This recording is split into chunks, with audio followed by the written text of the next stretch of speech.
본 방송에서 제공하는 투자 정보는 투자 판단에 대한 조언입니다. 방송에서 제공하는 주식의 가치, 가격 상승 및 가격 하락에 대해서는 방송사에서 보장하지 않습니다.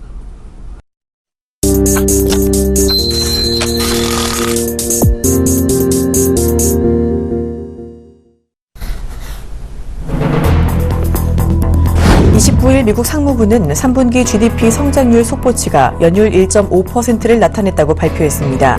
이는 마켓워치 조사치 1.8%를 하회한 것이지만 월스트리트 저널 조사치에는 부합한 것입니다. 지난 2분기 성장률은 3.9%였습니다. 이번 성장세 둔화는 재고 부문 가치가 크게 낮아졌기 때문으로 풀이됩니다. 3분기 재고 부문은 568억 달러 증가하는 데 그쳐 올해 1분기 1128억 달러, 2분기 1135억 달러의 절반 수준에 그쳤습니다. 미국 노동부에 따르면 지난 24일 기준 주간 신규 실업수당 청구 건수가 전주보다 1000건 늘어난 26만 건을 기록했습니다. 이는 시장의 전망치 26만 5천 건을 하회한 것으로 여전히 7월 중순 이후 가장 낮은 수준에 머물러 있습니다. 추세를 나타내는 최근 4주간 평균 실업수당 청구 건수는 전주 26만 3,250건에서 25만 9,250건으로 오히려 더 낮아지며 1973년 12월 이후 약 40년 중 최저 수준을 이어갔습니다. 미국의 지난달 잠정주택 판매 지수가 예상과 달리 하락세를 보인 것으로 나타났습니다. 전미부동산협회는 29일 9월 잠정주택 판매 지수가 전월 대비 2.3% 하락한 106.8을 기록했다고 발표했습니다. 이는 올해 1월 이후 가장 낮은 수준입니다. 앞서 시장은 이달 잠정주택 판매가 1.0% 늘어날 것으로 예상했었습니다. 지역별로도 잠정주택 매매는 모두 감소세를 보였습니다. 중국 지도부는 지난 26일부터 나흘 동안 베이징에서 진행된 5중 전회를 통해 2016년부터 2020년까지 향후 5년간 중국 경제정책의 로드맵을 확정했습니다. 중국 정부는 이 기간 동안 산화 제한 폐지, 경제 성장률 6.5% 이상 유지, 1대1로 등 3대 국가 전략적 개발, 빈곤 탈출 지원 등을 본격화합니다. 또 경제 성장에 있어서 소비의 기여도를 확대하겠다며 도시화를 더욱 가속화하겠다고 발표했습니다.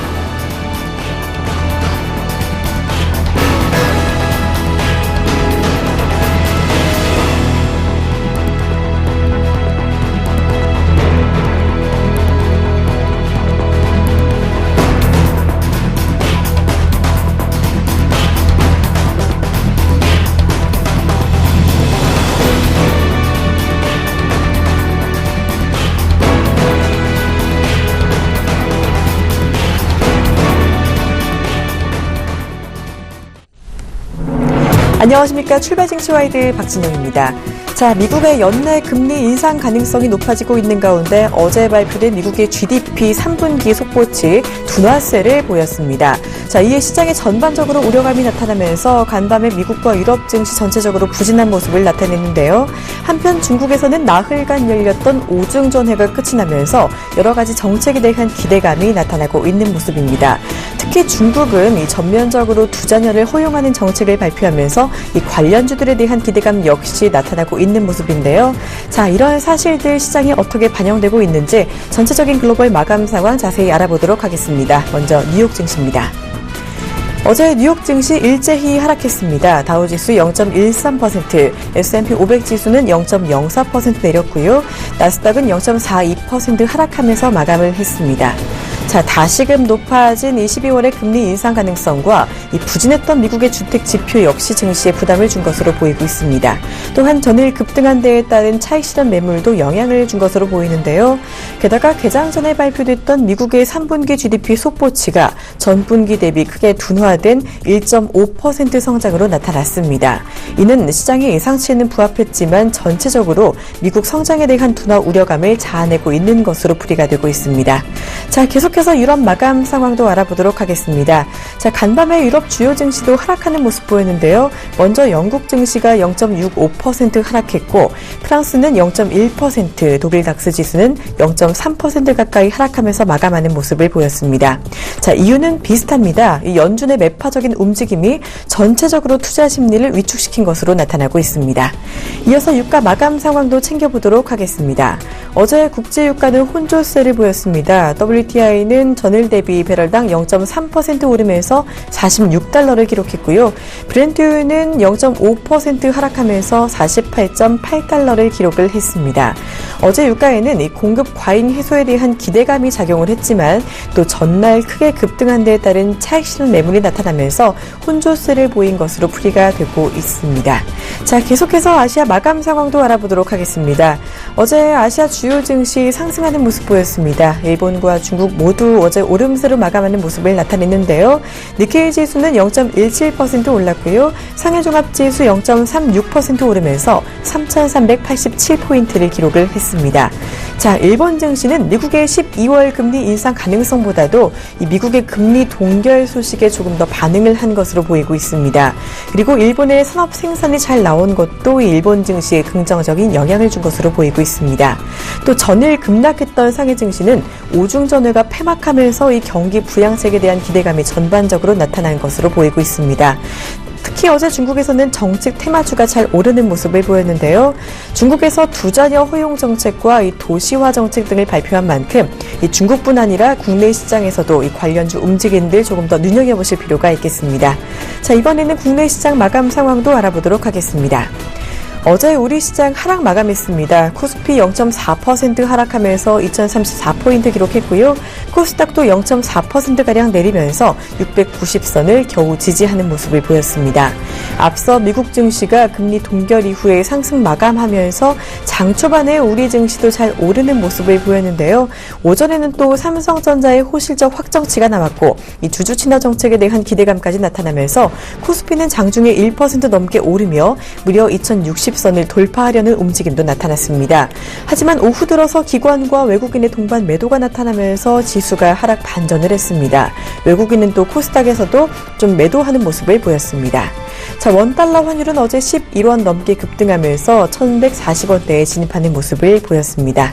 자, 연내 미국의 금리 인상에 대한 우려감이 시장을 뒤덮고 있는 가운데 이 중국에서 여러 가지 정책이 발표가 되었는데요. 자, 이에 대한 기대감 오늘 시장에 나타나지 않을까 하고 기대를 해볼 수도 있겠습니다. 출발 증시 와이드 지금 시작합니다.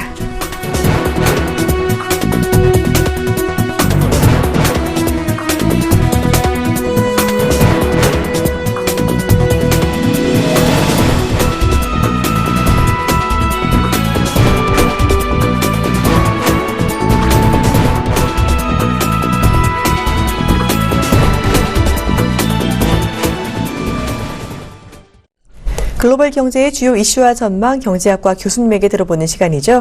오늘은 한국경제연구원 초빙연구위원 겸 건국대학교 특임교수 오정근 교수님과 함께합니다. 안녕하세요. 안녕하세요.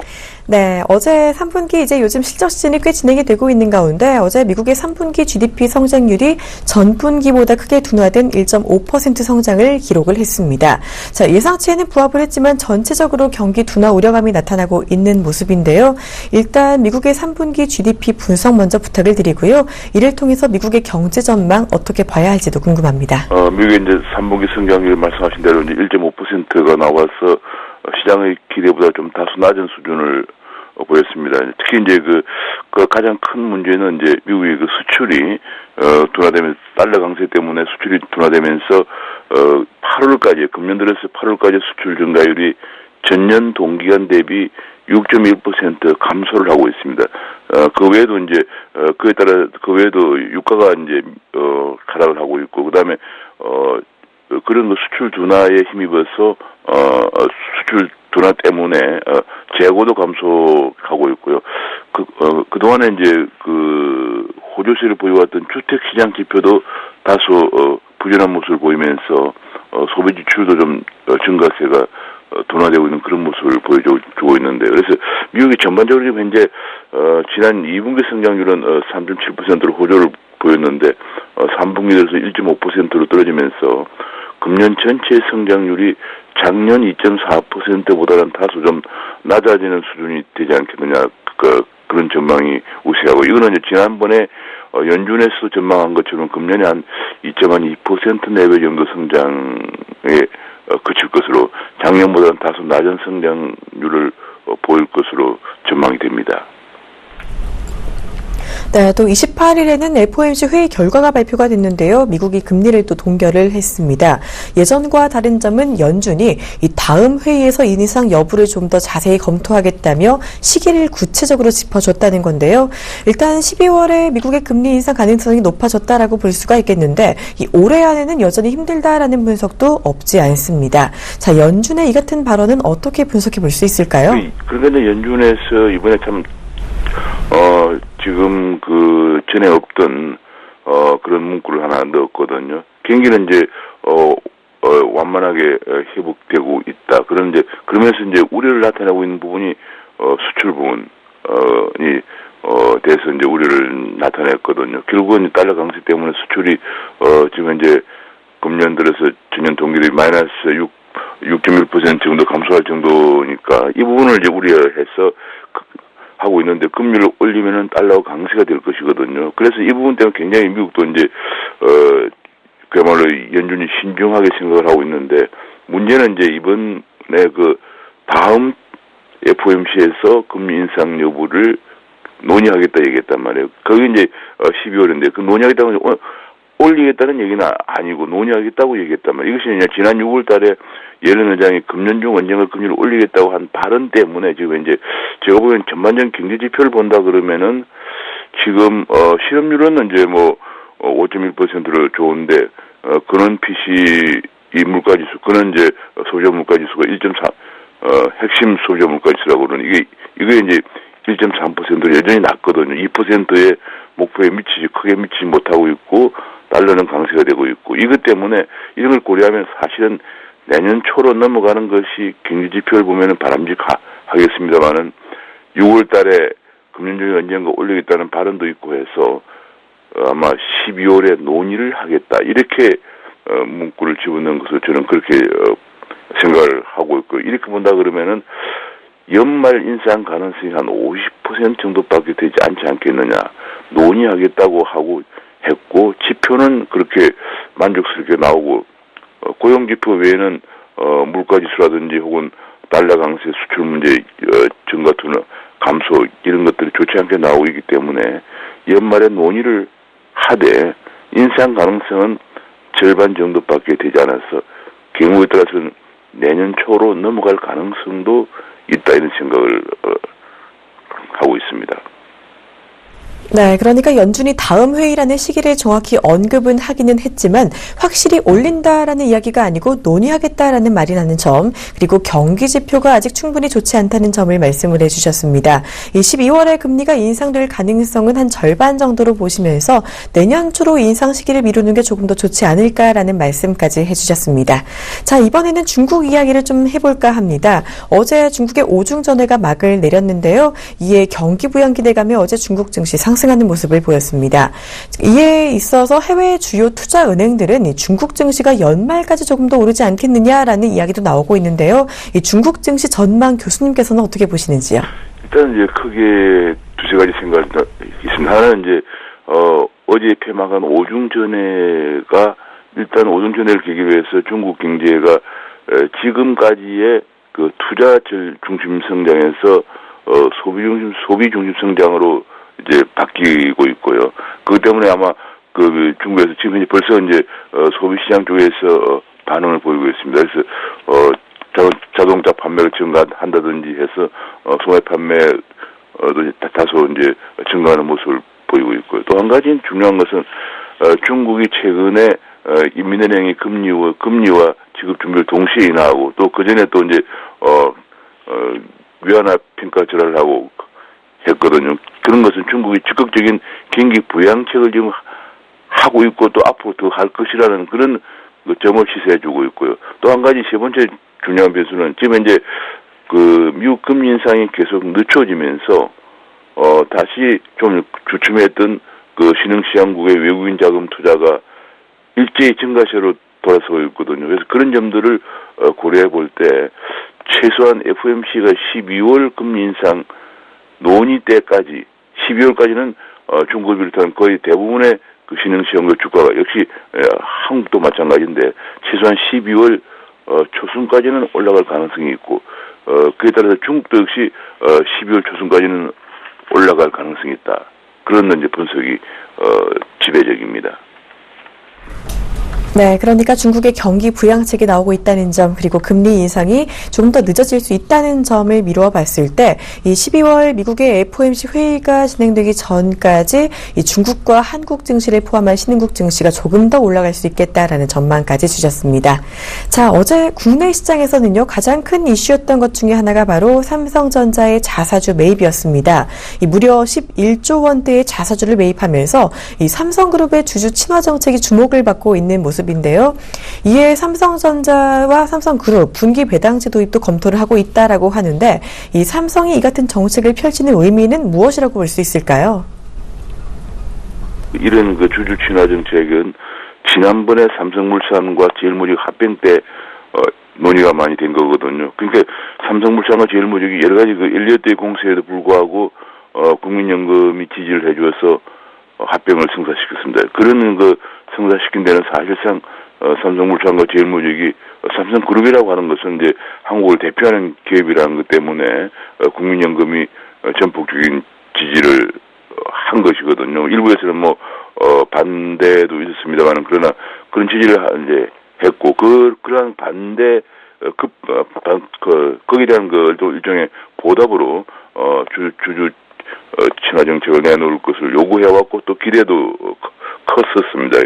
이제 그에 따라서 이번에 아마 저는 사실 그래서 아마 저는 처음에 기대하기를 아마 삼성물산 쪽에서 합병 삼성물산 쪽에서 이런 그 주주 친화 정책을 먼저 내놓지 않겠는가 하고 기대해 왔습니다. 역시 삼성그룹 계열회사 중에서 가장 이익을 많이 내고 있는 삼성전자가 이번에 그런 주주 친화 정책을 발표함으로써 그때 삼성물산과 제일모직의 합병 때 그 국민들의 기대와 요구에 부응을 한 것이다 이렇게 보여지고 또 두 번째로 또 의미는 현재 정부가 추진하고 있는 경기 그 진작을 위해서 기업 소득 환류 세제라고 그래서 기업이 소득을 갖고 있을 때는 배당을 하거나 임금을 올려주거나 그렇게 이제 하도록 그렇게 투자하거나 그렇게 하고 있는 정책을 하고 있는데 여기에서 이제 삼성은 배당을 많이 하는 그런 정책을 취했습니다. 그것은 이제 삼성이 지금까지 그 배당 성향이 다른 그 IT 기업에 비해서는 글로벌 IT 기업에 비해서는 굉장히 낮은 편이었는데 그래서 예를 들면 이제 그 배당 성향이 같은 경쟁 업체인 애플은 28%인데 삼성전자는 13%였거든요. 그래서 이제 이제 삼성은 이제 국내 기업이 아니고 완전 글로벌 기업이기 때문에 글로벌 기업의 배당 성향에 맞추어서 이제 경영하겠다는 그런 그 이재용 부회장의 그야말로 경영 철학을 보여준 것이다. 그런 두 가지 큰 의미가 저는 있다고 생각을 하고요. 앞으로 이런 것들이 이제 아까 말씀하신 대로 그 내용을 보면 이제 뭐 거의 이제 앞으로 한 3년간 내년까지 11조 원 정도의 자사주를 매입해서 전량 소각하게 되면서 주가가 이제 올라갈 것이고 두 번째로는 이제 앞으로 3년 동안 발생하는 잉여 현금 흐름의 약 30에서 50% 가량을 주주가치 제고를 했어야겠다 이런 얘기를 해서 이제 그 방법으로 이제 연간 배당뿐만 아니라 분기 배당까지도 하겠다 이런 얘기를 했습니다. 그래서 제가 보기에는 아마 이런 것들이 앞으로 점차 삼성 계열사 전체에 확산되면서 지난번 삼성물산 제일모직 합병 때 논의되었던 그 주주 친화 정책을 구체적으로 실천하는 그런 모습을 보여주고 있다고 하겠습니다. 네, 조금 전에 교수님께서 신흥국 시장 그리고 우리 증시까지도 연말까지 조금 더 오를 수 있다라는 가능성을 열어주시기도 했는데요. 어제 시장을 보면 이 같은 삼성그룹의 주주 친화 정책 호재에도 시장이 다시금 하락 전환하는 모습을 보이기도 했습니다. 자, 이에 시장에서는 일시적으로 코스피 2000선 붕괴 가능성도 나오고 있는 모습인 것 같은데요. 이런 의견에 대해서는 어떻게 보고 계시는지요? 지금 이제 그러니까 이제 지금 문제가 전 세계적으로 글로벌 증시, 신흥시장과 글로벌 증시가 올라가고 있거든요. 지금 이제, 지난 9월 FOMC 이후에 미국 금리 인상이 일단 9월에도 이제 물 건너갔고, 최소한 12월까지 갈 거라, 이런 얘기들이 나오면서 사실상 10월달 인상은 처음부터 다 예상을 안 하고 있었거든요. 그렇기 때문에 9월 FOMC 이후에 전 신흥시장국의 특징 중에 하나가 외국인 자금이 들어오면서 약세로 갔던 신흥시장의 통화가 강세가 되고 주가도 올라가는 모습을 보였습니다. 한국도 이제 그에서는 예외가 아닌데 다만 한국이 지금 문제가 되고 있는 것 중 하나가 한국은 기업 수익이 너무 나빠지고 있어요. 지금 현재 다른 신흥시장과 큰 차이점 중 하나가 한국의 원화는 엔화에 대해서 너무 강세를 보였거든요. 지난 2012년 중반 이후 약 50% 이상 엔화에 대해서 절상을 보이면서 기업 수익이 이번에 삼성전자는 7조 원 정도 수익을 냈습니다만 거의 대부분의 기업들이 수익이 악화되면서 기업 보조조정 얘기가 계속 나오고 있는 상황이기 때문에 약간의 그 신흥시장과는 좀 차별화되게 주가가 좀 좋지 않은 그런 모습을 보였는데 제 생각은 그럼에도 불구하고 미국 금리 인상 전까지 약 한 12월 초순까지는 주가가 다소 반등하지 않겠느냐. 지금 이제 약 한 코스피가 2030 정도인데 다소 한 2100 정도까지는 올라갈 가능성도 있다 이렇게 보여집니다. 네, 지금까지 국내외 자세한 경제 이슈에 대해서 한국경제연구원 초빙 연구위원 겸 건국대학교 크긴 교수 오정근 교수님과 함께 알아봤습니다. 고맙습니다. 네, 감사합니다.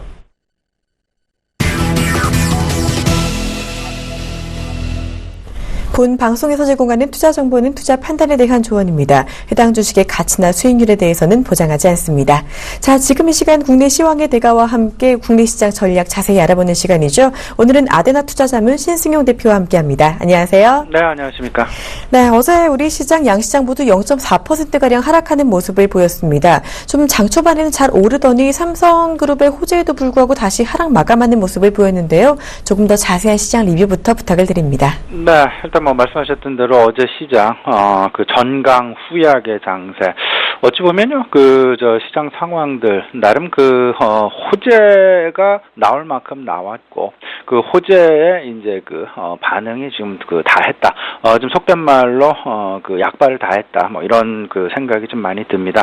일단 아시는 바와 같이 미국에서 금리 동결이라는 어떤 큰 호재가 나왔음에도 불구하고, 이미 시장 내 선반영되었다라는 그런 분위기 팽배해지면서 오히려 미국 FOMC에서의 금리 동결 이슈보다는 개별 이슈, 앞서서도 말씀을 하셨다시피 삼성전자의 자사주 매입 소식에 의한 삼성전자의 거의 10%에 육박하는 그런 상승, 나타나면서 시장, 급등하는 모습으로 시작을 했었죠. 하지만, 삼성전자의 약발이, 오래 가지를 못하면서 삼성전자 보합권에서 마감하는 그런 모습 보였죠. 이런 상황들 나타나면서 다시금, 시장, 지수, 하락 반전하면서 마감하는 그런 모습이었습니다.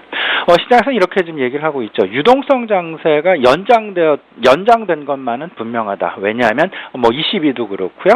오늘 있을 일본의 통화정책회의에서도 양적 완화 기조를 계속 유지할 가능성이 높아 보이고, 더 나아가서는 중국에서 지난 주말 기준금리 인하, 지급준비율 인하라는 유동성 완화 정책을 계속 써왔기 때문에 일단 글로벌 주요국 전체적으로 양적 완화 정책에 일단 같이 동조하는 그런 모습 나오면서 유동성 장이 지속되었다. 유동성 장이 연장될 가능성이 높다라는 쪽에 무게가 실리고 있습니다. 하지만 문제는 이제 모멘텀이 다 했다라는 그런 부분이 되겠죠. 주식시장 아시는 바와 같이 기대감에 의한 상승, 그리고 이제 뉴스가 나오면 그에 따른 어떤 시장에서의 어떤 차익 실현 매물들, 이런 부분들, 또 다른 호재가 나와주지 않는다라면 시장 지금 현재 이 상황에서 지지부진한 답보 양상을 진행될 수밖에 없다라는 부분들, 이런 부분으로 한번 생각을 해보셨으면 좋겠고요. 일단 종목별로 그리고 어제도 그렇고요. 오늘 역시 마찬가지가 되지 않을까 생각이 되는데요. 3분기 실적 발표 그리고 개별 이슈별 어떤 종목 장세, 대형주에서의 종목 장세라고 해도 과언이 아닐 듯 싶은데 어떤 대형주, 중소형주 할 것 없이 지금 현재 상황 종목별로 어떤 희비교차가 나타나고 있다라고 봐야 될 듯합니다. 그리고 이제 어제 오중전회가 사실상 마무리가 되었습니다. 오중전회 3가지 정도로 이제 요약이 될 것 같은데, 중산층 사회 중심의 어떤 앞으로의 시정을 앞으로의 국정을 펴나가겠다라는 그런 중장기적인 계획. 그리고 두 번째는 중고성장 6% 이상의 중고성장을 계속 유지하겠다라는 중고성장 유지의 정책. 그리고 이제 창조 발전을 모색하겠다라는 어떤 3가지 틀 확정되었고요. 우리 우리한테 들려온 소식 중에 하나는 일단 중국에서 전 가구에서 두 가구를 두 자녀를 허용한다라는 1인 1가구 1자녀 정책에서 1가구 2자녀 정책으로 급격한 어떤 그 반전이 있었다라는 그런 부분들. 안타깝게도 어제 같은 경우 아가방 같은 경우 한 5% 하락 마감하는 그런 상황도 전해졌고, 그 다음에 보령 메디앙스 역시 2%대 하락 마감됐는데 오늘 좀 어떻게 될지 좀 지켜봐야 될 것 같습니다. 그래서 그 어제 있었던 특징 업종 종목 좀 살펴보죠. 가장 눈에 띄었던 것. 한 서너 가지로 꼽아볼 수 있을 것 같은데 삼성전자가 그 뭐 대표적인 그런 종목 중에 하나가 될 것 같고요. 삼성전자 급등하다가 사실은 보합권 마감하는 그런 소식, 그런 상황들 연출됐습니다. 11조 원이 조금 넘는 규모의 자사주를 매입해서 소각하겠다라는 주주 환원 정책, 주주 친화 정책의 일로로 생각이 되고요.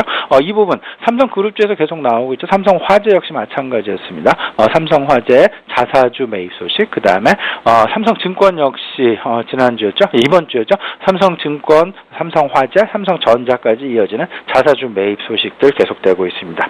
대림산업이 긍정적인 실적을 냈습니다. 일단 대림산업 급등 8% 넘는 급등 나타났고요. 반면에 롯데케미칼도 긍정적인 실적을 냈음에도 불구하고 롯데케미칼은 다소간 약보합 마감했다라는 그런 부분들. 아무래도 좀 이런 부분이 미리 좀 얘기가 된 것이 아닌가 싶은데, 장 마감하고 나서 삼성그룹주 내에서의 화학 관련 업종, 삼성 종합화학이랄지, 삼성 BP랄지, 삼성 정밀화학이랄지, 롯데케미칼, 롯데그룹과의 빅딜 소식이 있었다라는 거 장 끝나고 오늘 시장 내 반영될 가능성이 상당 부분이 있습니다. 일단은 이 부분도 잠시 후에 조금 더 자세하게 말씀을 좀 드리도록 하겠습니다. 롯데케미칼이 그래서 아무래도 좀 약세를 보이지 않았나 이런 생각도 좀 가져보고요. 아울러서 지난 이틀 동안에 사실상 우리 시장 내 그 종목별로 대형주 중에서 가장 크게 눈여겨봤던 그런 종목이 아닐까 생각이 되는데, 현대글로비스였습니다. 현대글로비스 그저께는 10%가 넘는 하락, 어제는 5%에 가까운 하락했다가 이제 그 약보합 마감하는 그런 모습 보여줬는데요. 현대상선이 가지고 있는 현대증권의 매각이 불발이 되면서 매각 불발이 나타나면서 현대상선의 재무 구조, 결국에는 이제 그 자금 수요를 계속 해야 되는 그런 현대 엘리베이터의 입장. 그래서 이제 한진해운과 현대상선과의 빅딜 얘기도 좀 들려왔었고, 정부 주도의 빅딜 얘기도 들려왔었고요. 이런 부분들이 현대차 그룹으로 지금 이제 불똥이 튀는 그런 모습들 어제 나타났었다라고 생각이 좀 됩니다. 반면에 이제 정유주, 에스오일도 그렇고 SK이노베이션도 그렇고 정유주 3%의 급등 나타났었고요. 아가방 앞서서도 말씀을 드렸습니다만은 중국에서 이자녀 정책으로 이제 급선회하는 그런 발표가 장 끝나고 좀 나왔죠. 근데 이제 오늘 좀 지켜봐야 되겠는데, 어쨌든 어제 아가방은 5% 급락, 그 다음에 보령 메디앙스 역시 2% 조금 넘는 그런 하락세 보여줬다라는 것. 오늘까지도 아마도 이런 부분들, 제가 방금 말씀드렸던 어제에 있었던 그런 특징 업종군들, 특징 종목군들, 오늘까지도 조금 좀 변동성이 나타날 여지가 충분히 있다라고 생각이 됩니다. 네, 아주 자세한 시장 리뷰 들어봤습니다. 고맙습니다. 앞서 말씀하신 것처럼 미국이 28일에 금리 동결을 했는데도 시장 반응은 조금 미지근했습니다.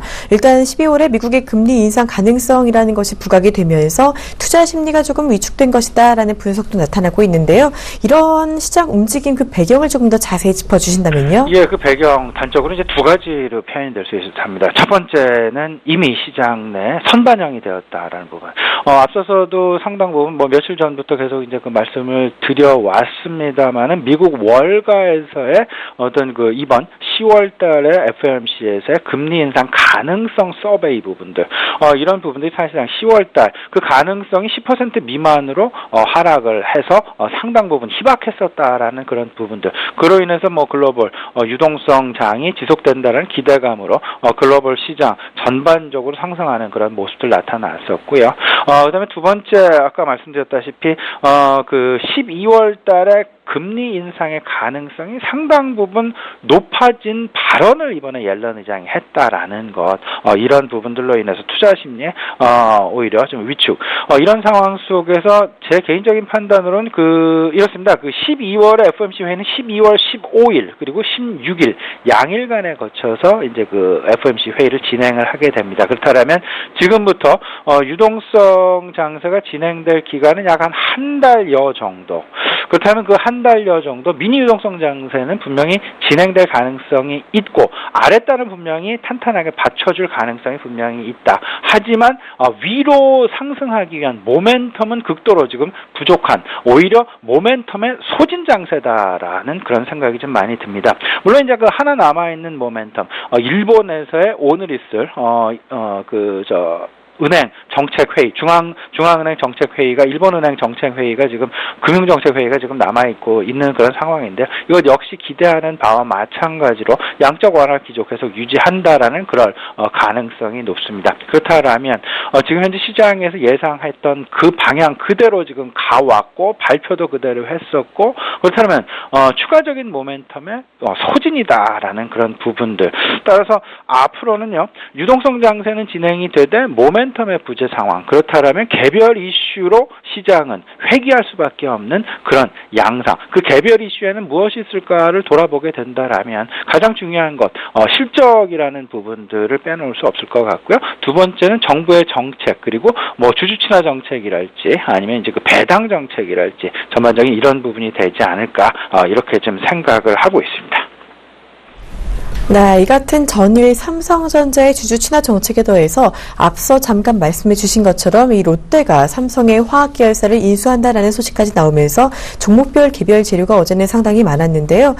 이 같은 최근 그룹사 빅딜 같은 이슈 조금 더 자세히 정리해 주시면서 오늘 투자 전략까지 같이 말씀을 부탁드립니다. 네, 지금 이슈가 일어나고 있는 부분들 크게 두 가지로 정리가 됩니다. 첫 번째는 주주 친화 정책이 과거 이제 4월, 5월 달 우리 시장 내 한동안 좀 휩쓸었던 테마군들로 다시금 이제 연말 이내 이 부분이 확실하게 지금 기업들로 하여금 구체적인 계획을 가지고 발표하고 그게 지금 실현되고 있는 그런 단계라고 봐야 될 것 같고요.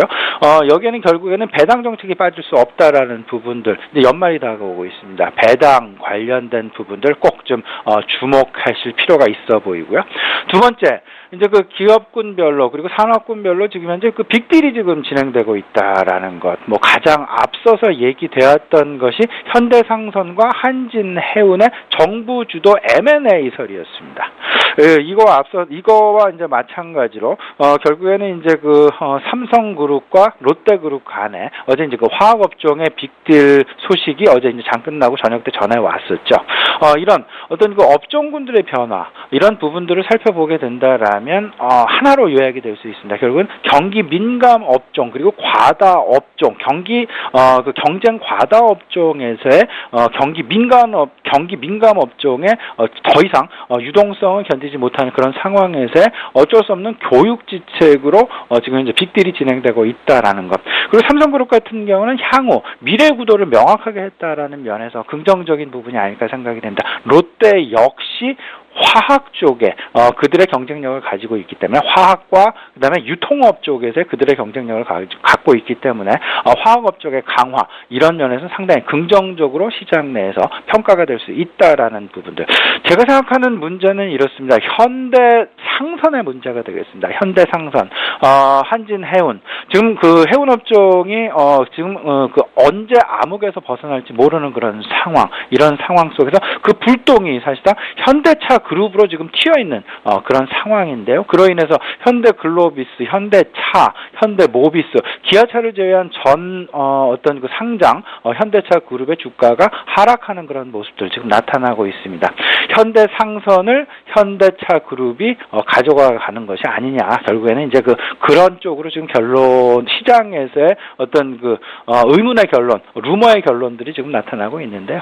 이런 부분들 항상 주목하시고 지금 현재 섣불리 낙폭과대에 대한 접근은 조금 좀 말리고 싶다라는 그런 말씀 좀 드려보고요. 앞으로 M&A, 일단 M&A가 일어난다라는 부분 상당히 긍정적인 소식으로 받아들여야 합니다. 하지만 M&A가 마무리 전까지는 그 불똥이 어느 쪽으로 튈지 모르기 때문에 무조건적인 어떤 그 예상에 의한 투자는 투자가 아닌 투기일 수 있다라는 것, 이런 부분들 꼭 좀 생각을 해 두셨으면 좋겠습니다. 오늘 시장은 이렇게 봐야 될 듯합니다. 모멘텀이 없는 상황, 실적 중심의 종목 장세가 진행될 가능성이 높겠다라고 보셔야 될 것 같습니다. 따라서요, 실적 중심의 종목 장세, 그리고 주주 친화 정책, 그다음에 배당 정책, 결국에는 전체적인 개별 이슈에 의한 종목 장세가 대형주, 소형주 할 것 없이 일어날 가능성이 높다라는 부분들 꼭 좀 생각을 하시고요.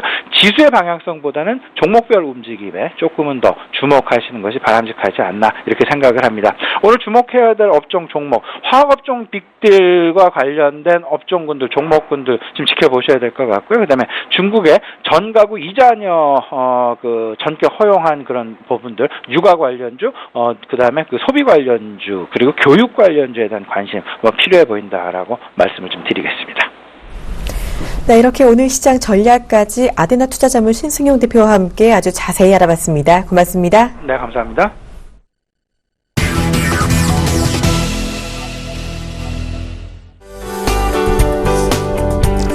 시청자 여러분 안녕하십니까. 신문 읽어주는 남자 예병군 멘토입니다. 자, 시장에 어떤 불안한 요소들을 계속 가지고 있는 것 같습니다. 외국인들의 움직임도 그렇고요. 그런데 뭐 외국인 공매도 세력에 대해서는 뭐 크게 겁내할 것은 없습니다. 일단은 연말까지 지금 다가오는 또 이런 부분들을 생각해 보세요. 지금 월 말이잖아요, 그죠? 그러니까 윈도우 드레싱 효과도 어느 정도 생각해 보신다면 결과적으로 지금의 어떤 시장에 대해서 좀 불안해하는 것보다는 오히려 실적에 대한 부분들을 믿고 가는 것이 오히려 현명한 전략이다라는 거 다시 한번 강조 드리도록 하겠습니다. 예, 오늘도 월스트리트 저널과 서울경제신문 살펴보면서 얘기 이어가도록 하겠습니다. 월스트리트 저널 기사를 제가 먼저 좀 살펴볼게요. 밑으로 쭉 내려보겠습니다. 자, 이 알라간에 대한 얘기가 나오고요. 알라간의 이 화이자 컨펌 스톡스라는 얘기 나옵니다. 자, 화이자가요, 알라간의 컨펌 톡스, 그러니까 알라간의 확답을 기다리고 있다는 얘기예요. 드럭메이스, 지금 이 화이자가 이제 그걸 시도를 하고 있죠. 그러니까 엘러간의 어떤 인수합병 M&A를 지금 시도를 하고 있습니다. 만약에 이렇게 계약이 성사가 된다면 이것은 바로 화이자가 최대 제약사로 거듭나는 어떤 계기가 될 것이고요. 자, 이 얘기는 어떤 걸 의미하느냐면 최근에 이제 글로벌 제약사들 간에 대형 M&A들이 많이 쏟아져 나오고 있습니다. 이런 대형 M&A를 통해서 이제 제약사들의 압축 현상이 어느 정도 나온다는 것이고, 자, 중소 제약사들이 이런 화이자나 이런 대형 제약사들을 통해서 판로를 확보하고자 많이 노력을 하게 될 것이에요. 그래서 자, 이런 부분들을 그럼 우리는 어떻게 받아들여야 되냐? 이들이 왜 대형 M&A를 하고 있는가에 대한 부분입니다. 자, 대형 M&A를 하고 있는 이유는 딱 하나겠죠. 사업을 집중시키고 확장시키겠다는 얘기입니다. 자, 이런 집중에 대한 확장 부분, 결과적으로 보면 이 제약에 대한 부분들이 더욱더 이제 마켓 시어 전체가 확대되고 있는, 뭐 때문에? 바로 중국이나 인도 때문에 그렇습니다.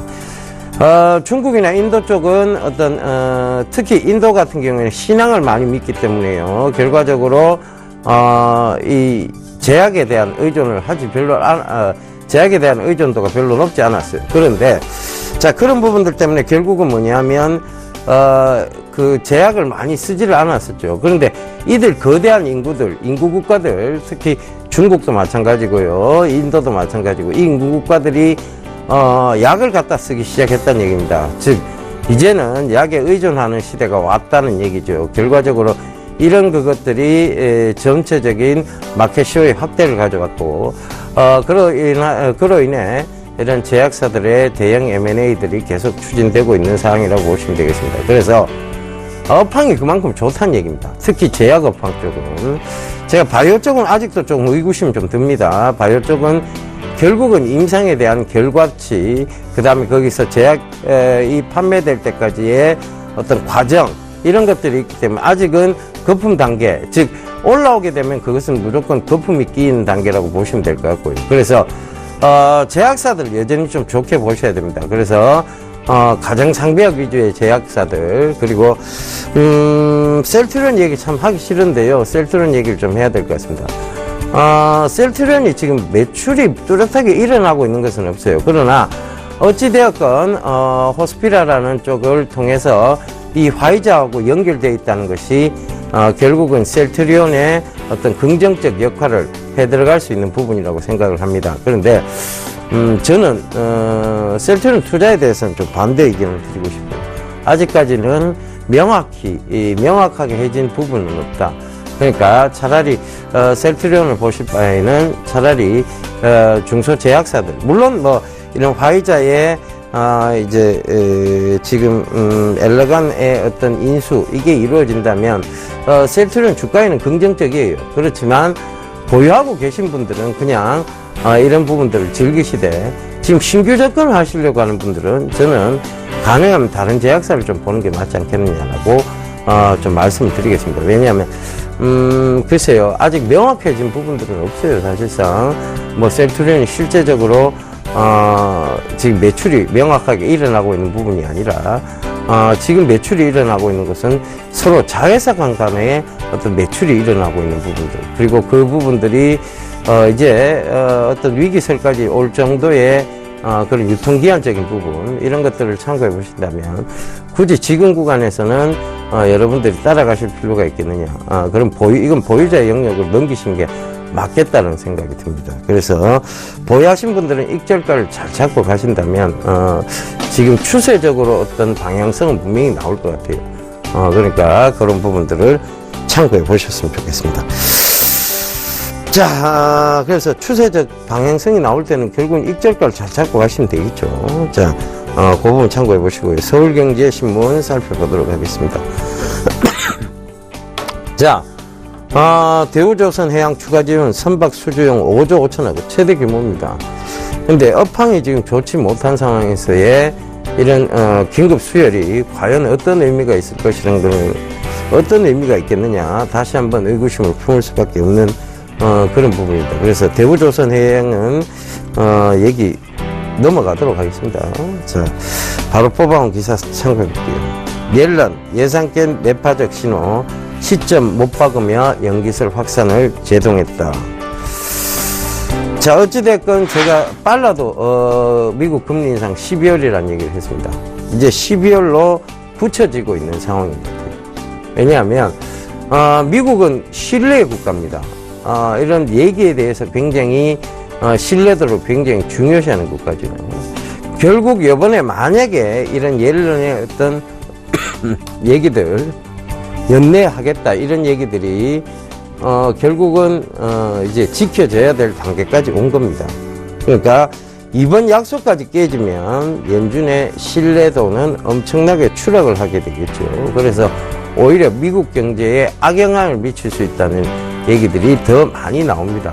실제적으로 그럴 수 있어요. 왜냐하면 미국은 신뢰도를 굉장히 중요시하는 나라예요. 사실은 이런 부분들을 참고해 보신다면 미국의 지금 그 지표가 크게 좋지 않은 상황임에도 불구하고 소폭의 금리 인상, 즉 이 마이크로 수준의 금리 인상, 매크로 수준까지는 안 될 것 같고요. 마이크로 수준의 금리 인상, 그러니까 0.15bp나 0.2bp 내지는 0.1bp까지도 지금 얘기는 나오고 있습니다. 그래서 이런 부분들을 참고해 보신다면 금리 인상은 올해 연내에는 이루어진다.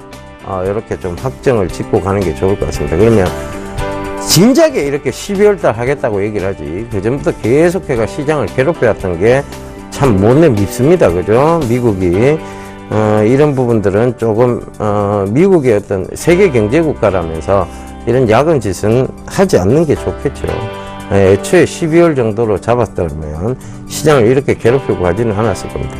자, 자, 어찌되었건, 12월 미국 금리 인상은 거의 이제 확실시 되어가는 단계라는 거. 제 생각도 말씀드리겠습니다. 12월 금리 인상, 된다라고 보시면 되겠습니다. 자, 그 다음 기사 보겠습니다. 중국 35년 만에 두 자녀 허용, 청년 인구 감소 막는다. 자, 이런 얘기 나옵니다. 지금 오중전회가 폐막이 됐는데요. 자, 이 오중전에서 가장 좀 눈여겨봐야 될 것이 뭐냐, 서비스업 개방 등 개혁 고비에 일자리 창출 뭐 이런 얘기들 나옵니다만, 자, 제일 큰 얘기 두 자녀 허용입니다. 앞으로 이제 인구 산화 정책을 이제 완전히 풀겠다는 얘기죠. 그러니까 지금 그 많은 인구에도 불구하고 또다시 인구에 대한 부분들, 인구의 전체적인 감소세, 이렇게 두 자녀 허용한다고 한들 뭐 일단 인구가 더 늘어나는 것에 대해서는 아마 중국도 무리가 있을 것 같습니다. 왜냐하면 인구 감소라는 게요, 결국은 언론 매체가 불러일으킨 거예요. 그러니까 여성들의 활발한 활동, 그리고 여성들이 애가 있으면 어디 움직이지 못한다는 것을 참 매여 살고 있다는 것을 오히려 부추기는 거죠. 그래서 방송에서 보면 그 여성 커리어 우먼들의 활약상, 이런 것들이 전체적인 매체적인 부분에서 결국은 이런 인구 감소를 불러온 거예요. 그리고 뭐 요새 뭐 아빠 프로그램 많죠. 아빠가 육아하는 프로그램, 그것도 야, 저만큼 돈이 크게 들어가 오히려 육아를 감소시키는 한 부분입니다. 그래서 그런 부분들 참고해 보시면 되겠습니다. 자, 그래서 아가방 컴퍼니, 보령 메디앙스, 자, 어찌되었건 정책의 효과는 나올 거예요. 그러니까 인구가 늘다고 볼 수는 없습니다만 정책적 효과는 분명히 있을 것이다. 그렇다면 그것은 아가방 컴퍼니, 보령 메디앙스, 제로투세븐, 거기에 대한 부분들, 주가 상승에 대한 요인들이 될 겁니다. 자, 여기서 우리가 뻔히 알고 있는 종목 보지 말고요. 자, 하나 더 참고해 보죠. 일동제약입니다. 일동 후디스 여러분들 아실 거예요. 그죠? 충분히 조정받았고, 일동 후디스 충분히 올라올 단계에 있습니다. 그리고 베비라를 업체한 인수 있죠. 베비라 업체를 인수한 업체, 좋은 사람들, 그거까지 참고해 보시면 되겠습니다. 그러면 5 종목이 되겠죠. 보령 메디앙스, 아가방 컴퍼니, 제로투세븐, 좋은 사람들, 일동제약. 자, 여기까지 영유아 관련주라고 보시면 되겠습니다. 주가는 중장기적 성장성을 띠게 됐습니다. 그러니까 조정 시 매수 전략으로 잡으시면 돼요. 자, 신동빈 회장 반년 만에 또 통큰 M&A, 화학업계 판도 재편하나. 어찌되었건 이 기사는요, 삼성, 지금, 삼성정밀화학이나 롯데케미칼 양측에 모두 악재입니다. 삼성정밀화학은 정밀화학대로 왜 우리가 롯데로 넘어가야 되느냐가 될 거고, 그죠? 롯데케미칼은 삼성을 인수해서 지금 그렇지 않아도 좋지 않은 화학사업을 더 키우겠다. 이유는 뭐냐가 될 겁니다. 자, 이렇게 돼버리면 두 군데 다 주가에 악재적 영향이 있을 것이라 예상이 된다는 거 꼭 좀 참고해 보셨으면 좋겠습니다. 자, 다음 기사 또 빠르게 넘어갈게요. 반도체 영업이익이 3조 6,600억, 역대 최고다. TV도 바닥 다지기 성공을 했다. 자, 이것이 삼성전자의 부분입니다. 결국은 반도체 산업은 아직 중국으로부터 침해를 당하지 않았다는 것이고, 그 다음에 또 하나가 있죠. 자, 삼성이 왜 이렇게 자꾸 몸집을 줄여서 어느 쪽으로 집중하고자 합니다. 그게 어디냐면 반도체, 그리고 앞으로 IoT 시장에 대한 가전, 이런 부분들입니다. 그래서 삼성이 집중하고자 하는 사업 영역 쪽을 더 앞으로 더 주시해가 보시면 되고, 삼성이 버린 사업에 대해서는 여러분들 그 업황에 대해서는 좋지 않게 보시면 되겠습니다. 결과적으로 뭐냐면, 자, 버렸다, 뭔가에 집중하겠다는 겁니다. 자, 이 얘기는 결국은 반도체 쪽은 여전히 삼성이 시장 점유율을 세계 1위까지 끌어올릴 수 있는 단계고, SK하이닉스 역시 마찬가지입니다. 세계 2위권까지 끌어올릴 수 있는 단계라는 거 꼭 좀 참고해 보신다면, 지금 오히려 반도체 쪽의 영업이익은 계속 늘어난다고 보시면 됩니다. 그래서 최근에 반도체 부품주들, 제가 말씀드렸던 뭐 테라세미콘도 그렇고요, 비아트론도 그렇고 잘 올라오고 있습니다. 그거 참고해 보시면 되겠습니다. 자, 기사는 여기까지 읽어드렸습니다. 자, 시장은요 지금 급격한 조정의 빌미를 찾고 있는 것 같아요. 자, 일단은 미국 금리 인상에 대한 부분들. 자, 이 얘기 계속 이제 또 괴롭힐 겁니다. 12월까지 또 괴롭히는 단계에 와 있어요. 그죠? 자, 유동성을 공급하겠다고 하던 이 마리오 드라기 총재의 발언이 자꾸 번복이 되고 있다는 점. 이것 역시 시장을 괴롭히는 요인일 거고요. 자, 마지막으로 하나 더 있습니다. 자, 구조조정 하겠답니다. 좀비 기업들. 자, 여기에 대한 부분들이 시장을 또 괴롭힐 요인이에요. 그러니까 시장의 조정의 빌미를 확실히 찾아 들어가고 있는 형국입니다. 자, 이런 부분들 참고해 보셔야 될 거예요. 이 대내적 변수들 꼭 체크해 보셔야 될 것 같습니다. 자, 시장에 대한 스탠스 제가 한번 다시 바꾸겠습니다. 그러니까 이런 스탠스에 대한 부분들 주말 강연에서 확실히 얘기 좀 드릴 테니까요. 여러분 오셔서 참고 많이 하셨으면 좋겠습니다. 내일은 토요일 오후 2시 그리고 일요일 오후 2시. 자, 대구 토요일 날은 대구에서, 일요일 날은 부산에서 합니다. 대구 테크노파크 2층, 그리고 부산은 CJ 대한통운 빌딩 2층인데요. 부산 1호선 중앙역 2번 출구로 나오시면 되겠습니다. 참가비는 둘 다 무료고 문의 전화는 1577-7451번입니다. 자, 여러분 시장에 대한 확실한 스탠스 잡고 싶으시다면 강연에 꼭 오십시오. 감사합니다. 예병군이었습니다.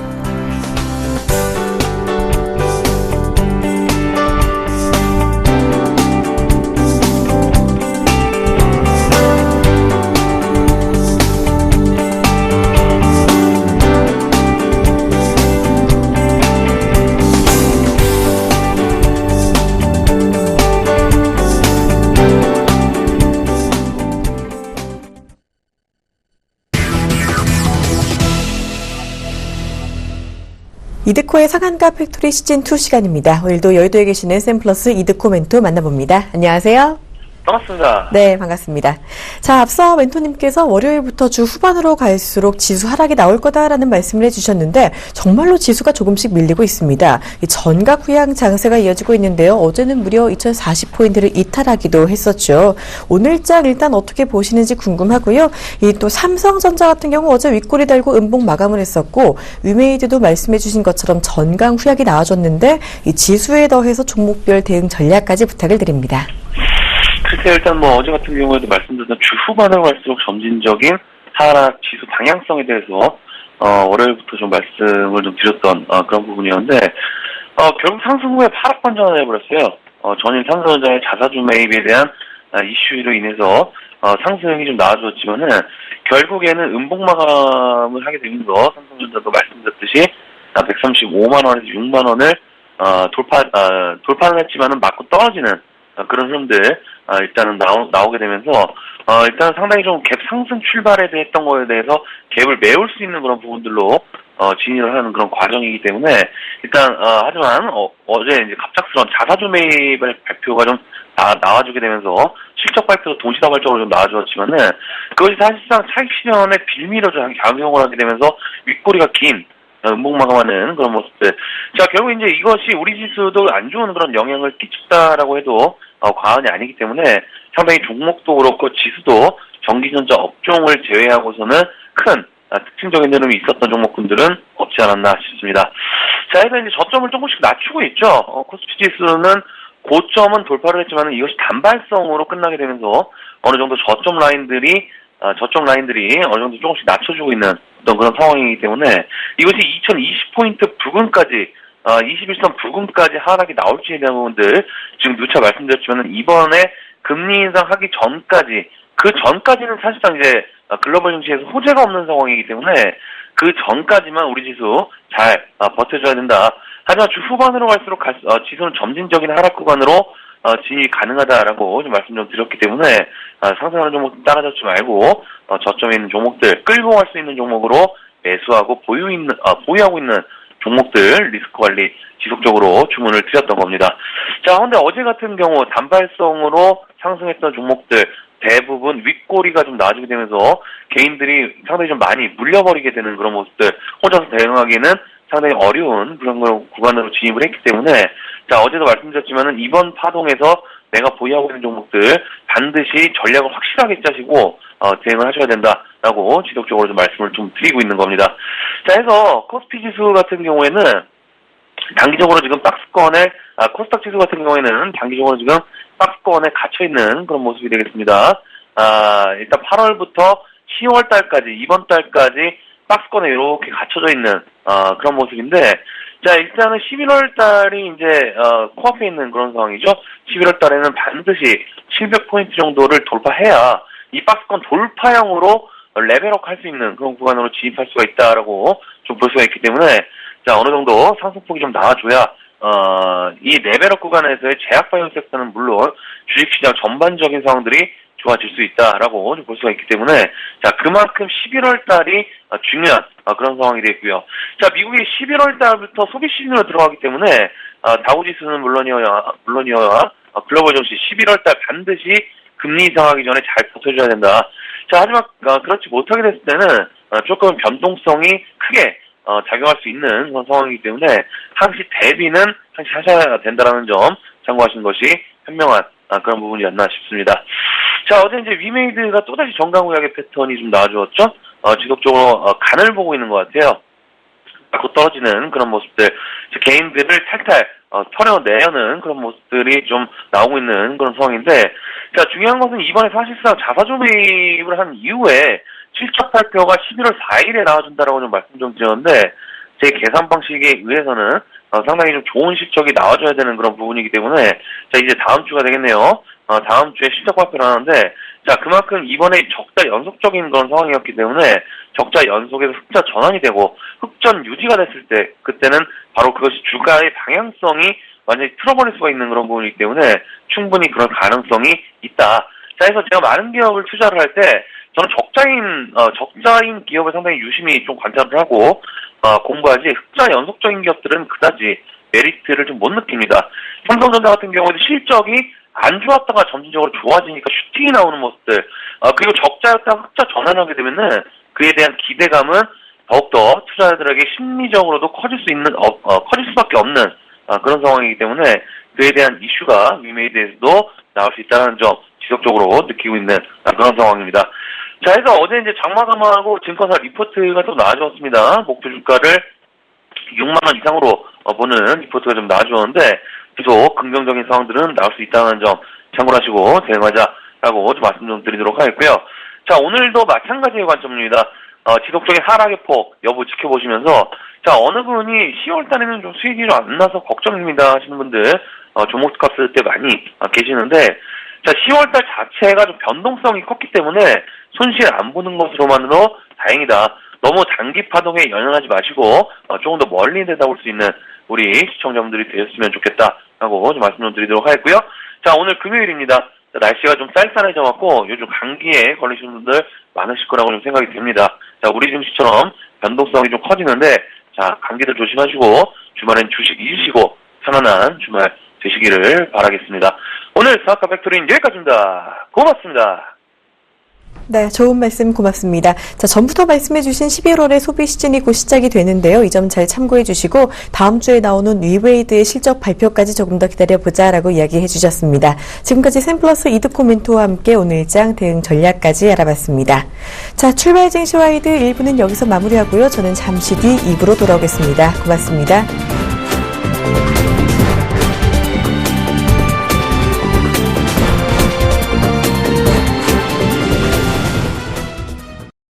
본 방송에서 제공하는 투자 정보는 투자 판단에 대한 조언입니다.